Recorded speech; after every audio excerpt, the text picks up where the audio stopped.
है ना। से हाय।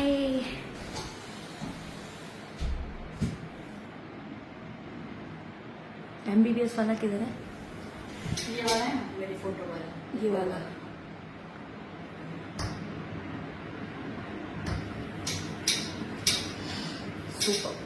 नमस्ते भारत, हम फिर से एक्साइटेड है एक और कमाल की टेस्टिमनी, और ये टेस्टिमनी सीधे है doctor Manali MBBS IVF specialist Ahmedabad मेरे से। पास एक पेशेंट थी, वो पेशेंट की एज थी 40 ईयर्स ओल्ड, फीमेल थी वो पेशेंट को अभी मेनोपॉज की एज हो गई थी, तो इरेगुलर पीरियड्स और पीरियड्स के टाइम काफ़ी पेन हो रहा था, पीरियड्स ब्लीडिंग बहुत ज़्यादा हो रही थी, ग्लोटिंग हो रहा था, सब इरेगुलर था, थोड़ा वाइटिस डिस्चार्ज था।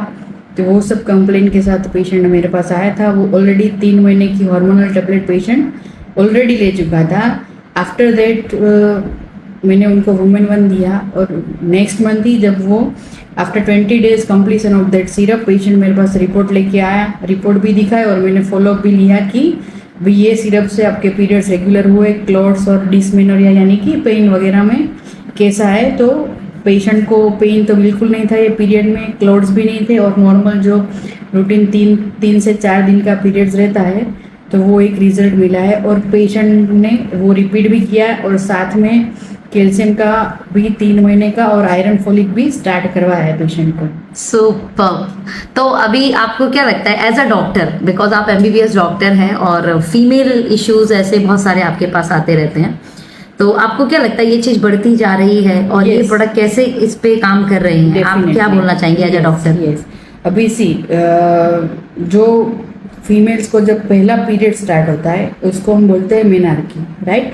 तो वो earlier the age was 13 to 15 years, right? And nowadays the age is 10 to 12 year. Even 8 साल की बच्चियों को भी पीरियड्स आने लगे, राइट? पीरियड्स तो आते हैं, बट वो पहले से ही डे 1 से ही वो इरेगुलर रहते हैं with too much of pain and too much of bleeding, right? And menopause के जो प्रॉब्लम है, मेनोपॉज यानी कि जब पीरियड चले जाते हैं, तो वो एज था 45 to 50 ईयर्स, और वो अभी कम होके आ गया है 38 to 42 ईयर्स। तो वो सब में उसमें भी अभी मतलब पहले ऐसा था कि 10 में से 2 महिलाओं को हार्मोनल रिप्लेसमेंट थेरेपी की आवश्यकता रहती थी, बट अभी रिवर्स हो गया रेशियो कि 10 में से 8 लोगों को जो मेनोपॉज के सिम्टम्स होते हैं वो नजर आ रहे हैं।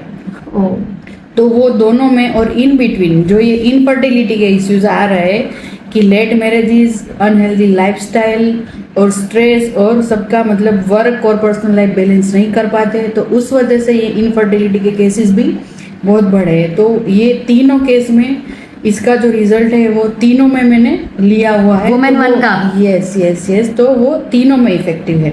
क्या बात है मैम, जो अभी कितनी 16 बड़ी